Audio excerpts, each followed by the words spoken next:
me tell you why nobody wants to talk to y'all behind closed doors, because y'all lie.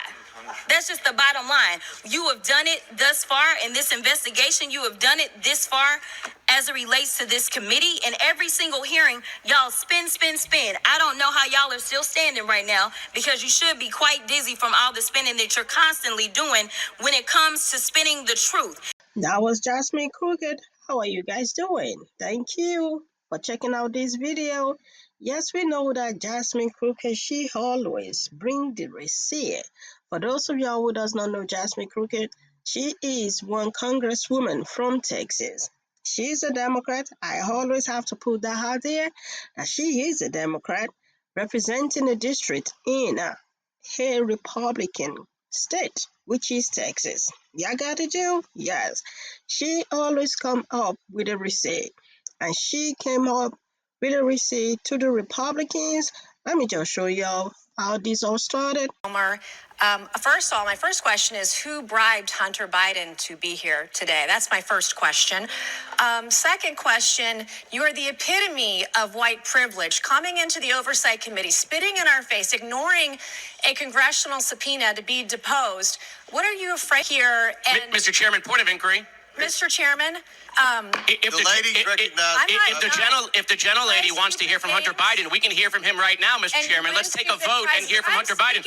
What are you afraid of? Hold on. Order. Are women allowed to speak in here or no? Are women allowed to speak in here or no? Did you keep interrupting me? I'll interrupt the chairman. I don't know that he's a lady.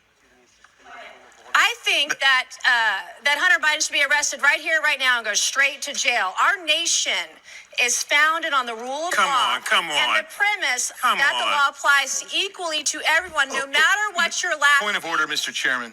Point of order. It doesn't matter who you are. Point of order, Mr. Chairman. Biggs over here. Donald Trump Jr. Biggs over here. State your point, Mr. Biggs. Yeah, my point of order is this. Okay, all right. So we love the Constitution today, and we also want to talk about foreign money coming in. Have y'all seen the report that was just produced where this chairman decided that he was going to block this committee from receiving additional information about y'all's guy, Trump, and all the money that he took? From what we did receive, we know that Trump got almost $6 million that we can account for, and we know that that's more, that there's more there. From China specifically, we found almost $8 million total that he accepted from foreign governments while he was serving as the president of these United States. But we're concerned about the president's son who has not been involved in his administration.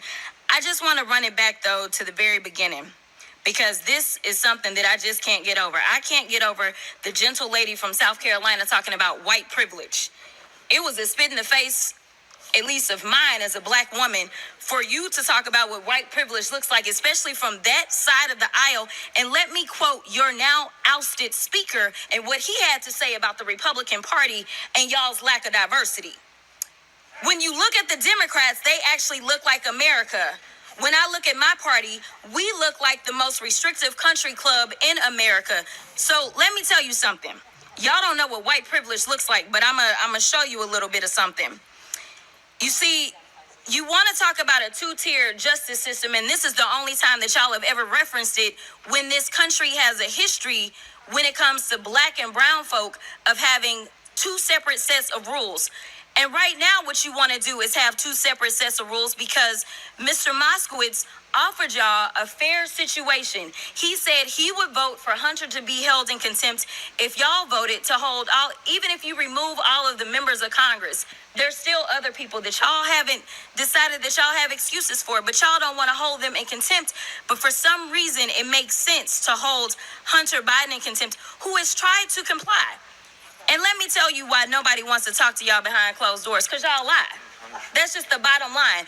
You have done it thus far in this investigation. You have done it this far as it relates to this committee. In every single hearing, y'all spin, spin, spin. I don't know how y'all are still standing right now, because you should be quite dizzy from all the spinning that you're constantly doing when it comes to spinning the truth. You talk about free and fair elections, but you back a guy who we know tried to steal the election. And this isn't about what Democrats have to say. Let me remind you, for those of you that don't know how the justice system works, it's not a matter of the president went in and indicted Trump, but we are talking about grand juries. Grand juries are comprised of American citizens, and the people that have entered pleas of guilty that will be flipping on your leader in a minute, they are Republicans. I do want to point that out.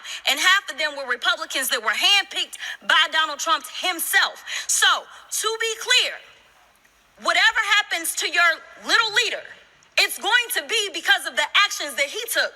So you can talk all you want to about how January 6th was nonsense, but all of y'all were running at that time. Y'all were grabbing y'all's gas masks and y'all were running to your offices because you didn't know if they were coming to kill you. You should have cared that somebody was there to protect you, but instead you want to play games because you found out that it was your leader that decided that he wanted to propagate an insurrection on our country. So don't tell me that you care about the Constitution, because you don't. All you care about is Trump getting reelected, and I'll yield the last of my time to my leader. Can we all agree that January 6th is not possible for it to be forgotten? Because we all saw it on national TV.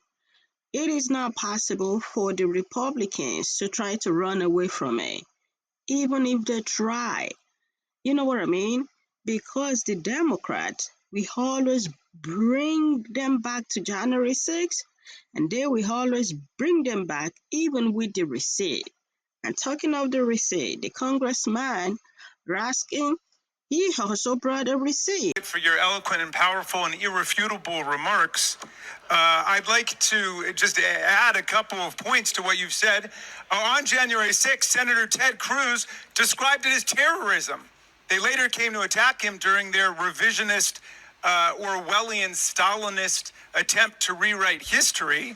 Unfortunately for them, we know that there were 147 or 48 of our officers who were wounded, bloodied, and hospitalized by the rabid mob that beset the Capitol that day. We know that Kevin McCarthy, one of their deposed leaders over on their side, called Donald Trump from his office to complain about how his people were storming the Capitol and putting people's lives in danger. And Donald Trump said, no, those aren't my people. Those are Antifa. And McCarthy corrected him, said, no, those are your people, Mr. President. To which Donald Trump said, well, maybe they just care a little bit more about who won the election than you did, Kevin McCarthy. You guys have got to deal with reality. There you have it, guys. What your thought? Y'all can see that Jasmine Crockett, she is not playing.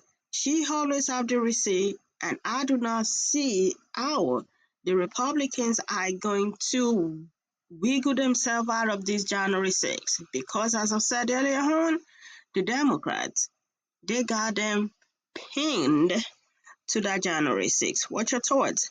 Let's continue the conversation down there in the comment section. As usual, please let's respect ourselves while we comment. Thank you for your love and support. If you have not joined the growing community, please do not forget to do so. And I say, thank you.